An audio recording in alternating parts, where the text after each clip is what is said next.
2 years after the BP oil spill, the oil company is facing a number of lawsuits. One of those is a class action lawsuit filed by Vietnamese American fishermen in New Orleans. They allege BP violated their civil rights by not hiring them for the cleanup. Eyewitness News reporter Adela Uchida went to New Orleans to take a closer look at the claims. We've all had bad luck from time to time, but fisherman Phuc Tran has had 7 years of it. I lost my boat on Katrina. What happened? It sunk.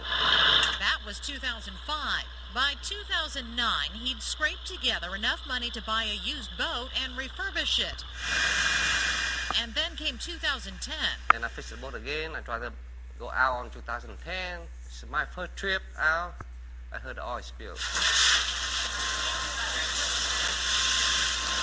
Then 2012, a year Tran says the shrimp are small, cheap, and less plentiful. This year may be Tran's breaking point. That's my living. I'm dependent on it. Tran hasn't received any money from BP for income lost the summer of the oil spill. And when BP hired local fishermen to help with its cleanup in the Vessels of Opportunity program, I applied for it, but they didn't tell me. Many people connected with the fishing industry, regardless of ethnicity, say they are frustrated with BP. But in the case of the Vietnamese Americans, they say it's been especially hard. In fact, dozens of them have filed a federal lawsuit.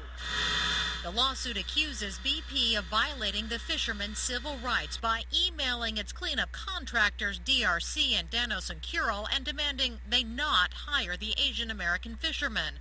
The lawsuit says more than half of the shrimping fleet in New Orleans is Vietnamese or Cambodian American.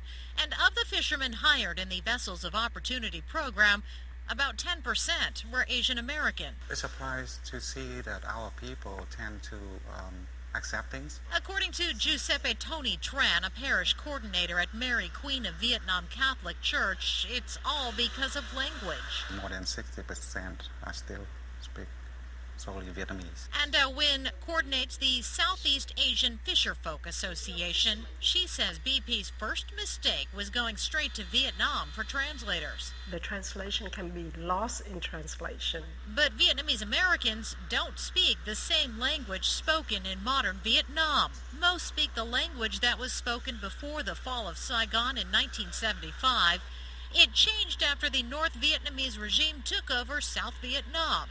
And the second mistake, according to Nguyen, BP didn't want to translate all the materials into Vietnamese so that they could have a better understanding of what is going on. BP had no comment, but KTRK legal analyst Joel Androphi says a discrimination claim is hard to prove. Most lawsuits have more evidence, more factual presentation. This doesn't seem to have a whole lot at this juncture.